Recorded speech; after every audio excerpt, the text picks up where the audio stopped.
사랑이 많으신 아버지 하나님, 저희들에게 새로운 날을 허락하시고 주님께 기도함으로 새날의 새벽을 열게 하시니 감사를 드립니다. 구전 날씨 가운데 하나님의 은혜로 살게 하시고 또한 하나님 나라와 영광을 위하여 살게 하옵소서. 이 시간 하나님께 부르짖는 모든 기도의 제목들이 땅에 떨어지지 아니하고 하나님께 상달되어 하나님께서 들으시고 응답하여 오시는 놀라운 일을 허락하여 주옵시고, 우리가 올려드리는 찬송을 기쁘게 받아 주옵시고, 또한 저희들에게 말씀하여 주셔서 그 말씀을 붙잡고 오늘 하루가 주 안에서 복된 날 되게 하옵소서. 이 모든 것을 예수님의 이름으로 기도드립니다. 아멘. 우리 찬송가 144장으로 하나님께 찬송드리겠습니다. 144장입니다.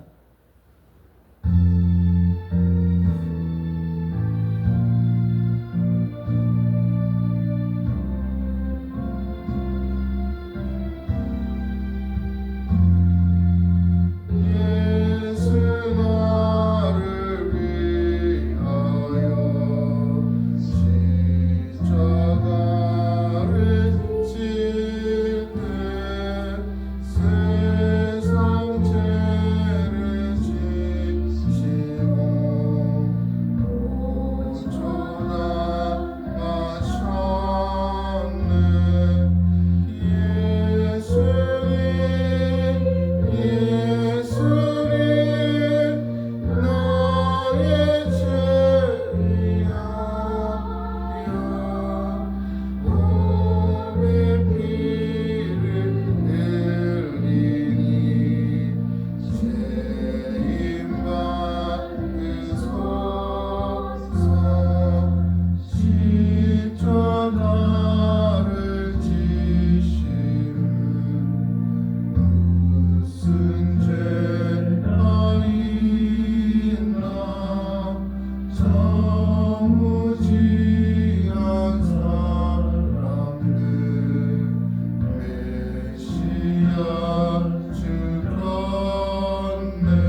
요한복음 18장 12절에서 27절까지 말씀입니다. 요한복음 18장 12절에서 27절까지 말씀 제가 봉독합니다. 이에 군대와 천부장과 유대인의 아랫사람들이 예수를 잡아 결박하여 먼저 안나스에게로 끌고 가니 안나스는 그 해의 대제사장인 가야바의 장인이라. 가야바는 유대인들에게 한 사람이 백성을 위하여 죽는 것이 유익하다고 권고하는 하던 자라. 시몬 베드로와 또 다른 제자 한 사람이 예수를 따르니 이제는 대제사장과 아는 사람이라. 예수와 함께 대제사장의 집들에 들어가고 베드로는 문 밖에 서 있는지라. 대제사장을 아는 그 다른 제자가 나가서 문 지키는 여자에게 말하여 베드로를 데리고 들어오니 문 지키는 여종이 베드로에게 말하되 너도 이 사람의 제자 중 하나가 아니냐 하니 그가 말하되 나는 아니라 하고 그때가 추운 거로 종과 아랫 사람들이 불을 피우고 서서 쬐니 베드로도 함께 서서 쬐더라. 대제사장이 예수에게 그의 제자들과 그의 교훈에 대하여 물으니 예수께서 대답하시되 내가 드러내놓고 세상에 말하였노라. 모든 유대인들이 모이는 회당과 성전에서 항상 가르쳤고 은밀하게는 아무것도 말하지 아니하였거늘 어찌하여 내게 묻느냐. 내가 무슨 말을 하였는지 들은 자들에게 물어보라. 그들이 내가 하던 말을 아느니라. 이 말씀을 하심에 곁에 섰던 아랫사람 하나가 손으로 예수를 쳐 이르되 내가 대제사장에게 이같이 대답하느냐 하니 예수께서 대답하시되 내가 말을 잘못하였으면 그 잘못한 것을 정하라. 바른 말을 하였으면 내가 어찌하여 나를 치느냐 하시더라. 안나스가 예수를 결박한 그대로 대제사장 가야바에게 보냅니다. 시몬 베드로가 서서 불을 쬐더니 사람들이 묻되 너도 그 제자 중 하나가 아니냐. 베드로가 부인하여 이르되 나는 아니라 하니 대제사장의 종 하나는 베드로에게 길을 잘린 사람의 친척이라. 이르되 내가 그 사람과 함께 동산에 있는 것을 내가 보지 아니하였느냐. 이에 베드로가 또 부인하니 곧 닭이 울더라. 네. 오늘은 예수님께서 잡히시고 이제 신문받는 그러한 상황입니다. 그 가중에 베드로의 3번의 부인이 기록이 되어 있습니다. 아무런 죄가 없는 예수님이 사로잡혀서 이 대제사장의 그 집으로 끌려갔다라는 것입니다.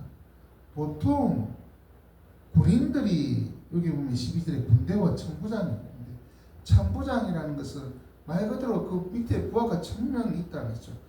진짜 1000명이라고 보다는 한 600명 정도의 그 부하를 거느린 그러한 사람들입니다. 이러한 천부장이 군대가 있다는 것입니다. 한 사람을 잡으려고 엄청난 군대가 동원이 된 것입니다. 이러한 군대를 동원하려면 이 사람이 엄청난 흉악범이거나 아니면 이 힘 있는 사람이거나 그래야 되지 않겠습니까? 예수님은 흉악범이 아닙니다. 범죄자가 아닙니다. 아무런 죄가 없었습니다. 지금까지 다른 사람을 해친 적이 없습니다.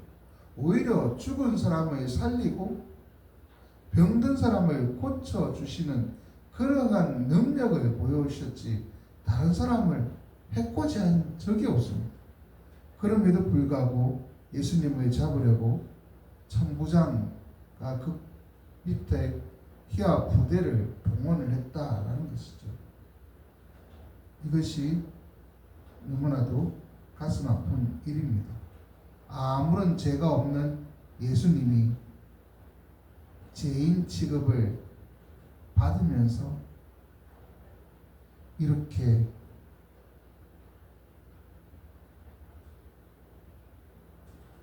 무자비하게 끌려가고 있는 것입니다. 이렇게 끌려가서 대제사장의 그러한 집에서 신문을 받습니다.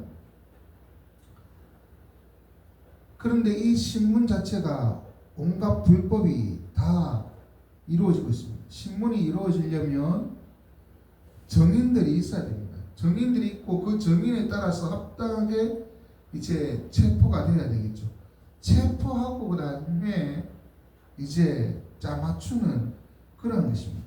특별히 이 재판이 공정한 재판이 아니라는 것을 말하는 것이 이 자리가 누구냐면 안나스의 집이라는 것입니다. 그 해 대제사장인 가야바의 장인으로서 전에 대제사장을 역임했던 사람입니다. 이 사람이 여기에 재판장에 서 있다는 것입니다. 그런데 이 가야바는 어떤 생각을 했었냐면 한 사람이 죽어서 민족을 살릴 수 있으면 한 사람이 죽어서 낫다 그렇게 얘기를 한 사람입니다. 한 사람을 죽여서 다른 우리 민족이 살면 된다 이렇게 생각했던 그 제사장 그의 장인이니까 이 재판은 이미 답을 정해놓고 하는 재판입니다.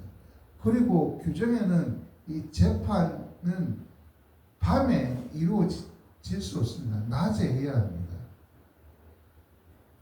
그런데 한밤중에 이루어지고 있다는 것이죠.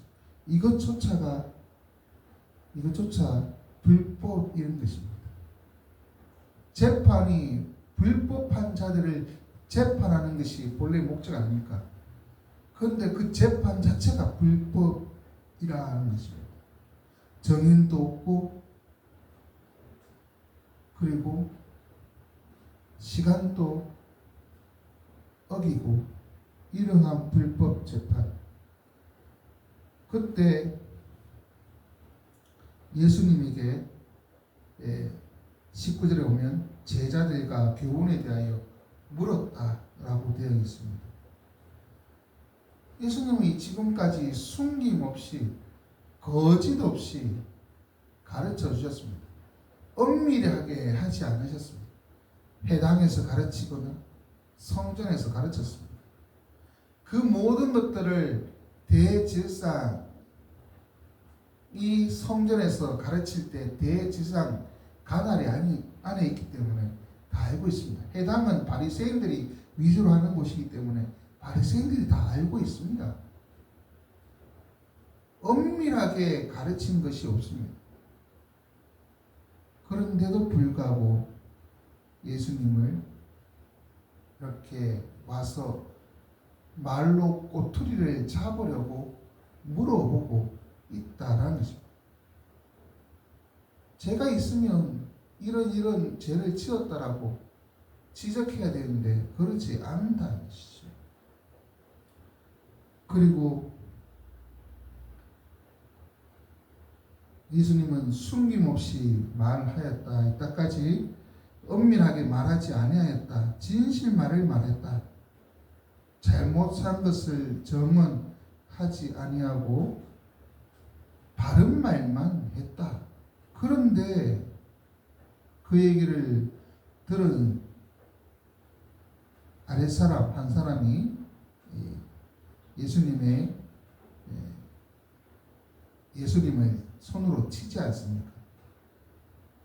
이것이 불법이라는 것을 보여주고 있습니다.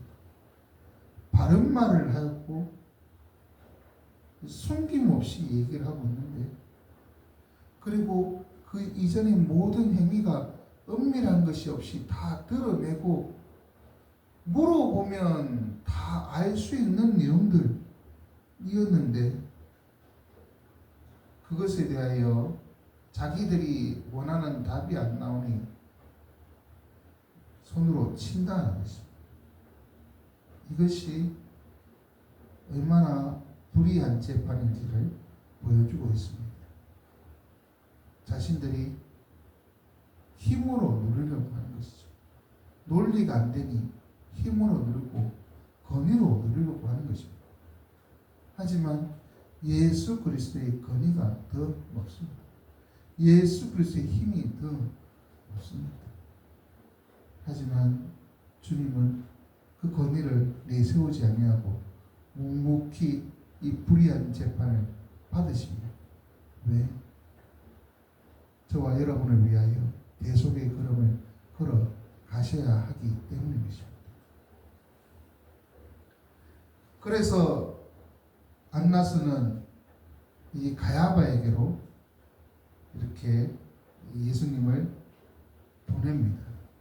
그 과정 가운데 베드로의 세 번의 부인이 등장합니다. 제일 처음에 문을 지키는 여종 하나, 문 지키는 여종, 작은 그냥 연약한 여자입니다. 그런데 그 여종이 그것도 따지듯이 물은 것이 아니라 재판하는데 들어온 사람이기 때문에, 재판하는데 구경하려고 온 사람이기 때문에 그냥 물어볼 수 있는 질문이었습니다. 이 사람의 제자 중 하나가 아니냐. 그런데 그 말에 정색하고 나는 아니라 하고는 그렇게 모른 척하고 있습니다. 그러면서 불을 쬐고 있다가 다른 사람이 또 물어볼 때 나는 아니라 다시 얘기하는 것입니다. 마지막으로 대지상의 종 말고의 친척이었던 사람이 그 말고의 길을 자르는 그 현장에서 직접 목격한 목격자가 등장했습니다. 네가 거기에서 내 친척 말고의 길을 자른 것을 내가 보았다 라고 함에도 불구하고 베드로는 부인하였다는 것입니다. 그렇게 하던 베드로 그 몇 시간 전에는 어떻게 얘기했습니까?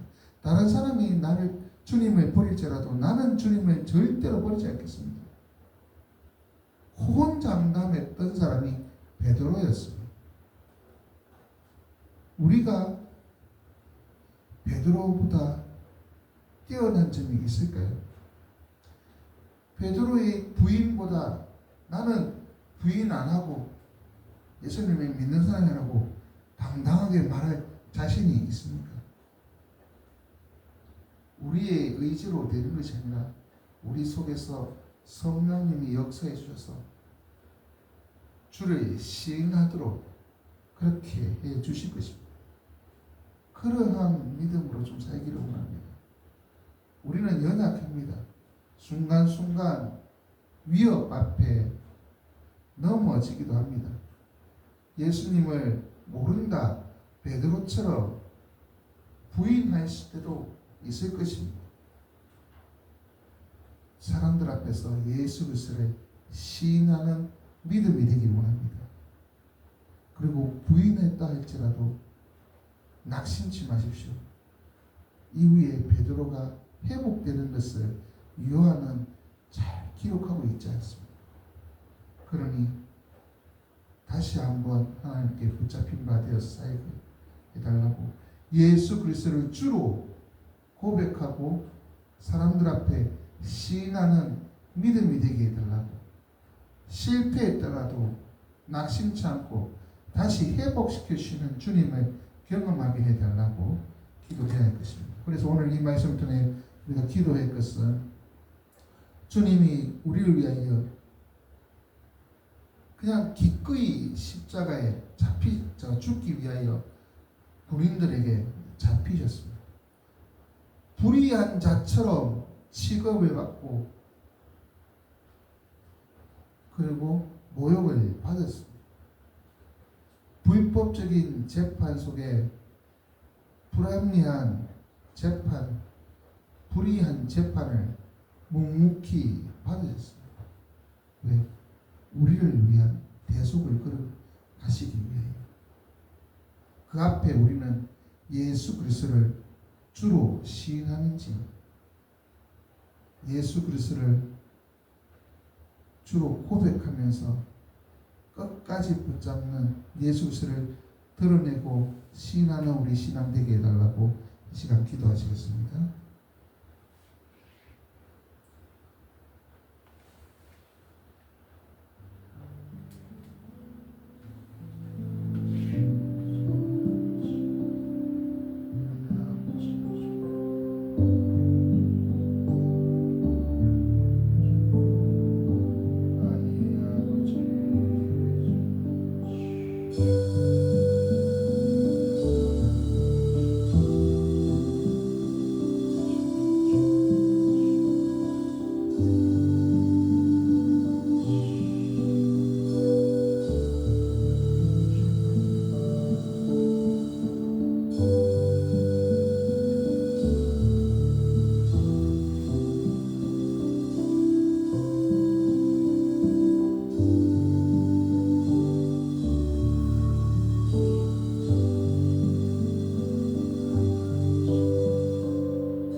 사랑이 많으신 아버지 하나님, 저희들에게 말씀 주시니 감사합니다. 저희를 위하여 묵묵히 고난의 길을 걸어가시며 불의한 자들에게 오히려 잡혀서 고초를 당하신 예수 그리스도의 그 모습을 또한 말씀을 통하여 참 배우게 하시니 감사드립니다. 나를 위하여 십자가의 모진 고난 받으시고 그러기 위하여 힘이 있음에도 능력이 있음에도 불구하고 순순히 잡히시고 불의한 재판을 받으시면서 그 앞에서 우리를 위하여 항상 잠잠하시며 기꺼이 고난을 받으신 주님의 그 놀라운 사랑을 기억합니다. 우리도 그 사랑을 기억하고 세상 가운데 예수 그리스도를 전가한 우리들 되게 해 주옵소서. 우리 앞에 놓인 세상이 불의하고 또한 악하다 할지라도 믿는 우리들이 예수 그리스도를 의지하고 담대히 말할 수 있는 우리들 되게 해 주옵소서. 그러지 못한 삶이었다 하더라도 실망치 않고 다시 회복시켜 주시는 주님의 놀라운 은혜를 회복하여 누리는 우리들 되게 해 주옵소서. 3월의 마지막 날입니다. 하나님의 은혜로 이 날을 잘 보내게 하시며 또한 오늘 하루가 주 안에서 복된 날이 되게 해 주옵소서. 이 모든 것을 예수님의 이름으로 기도드립니다. 네. 주기도문으로 마치겠습니다. 하늘에 계신 우리 아버지여, 이름이 거룩히 여김을 받으시오며 나라가 임하시오며 뜻이 하늘에서 이루어진 것 같이 땅에서 이루어지이다. 오늘 우리에게 일용할 양식을 주시옵고 우리가 우리에게 죄 지은 자를 사하여 준 것 같이 우리 죄를 사하여 주시옵고 우리를 시험에 들게 하지 마시옵고 다만 악에서 구하시옵소서. 나라와 권세와 영광이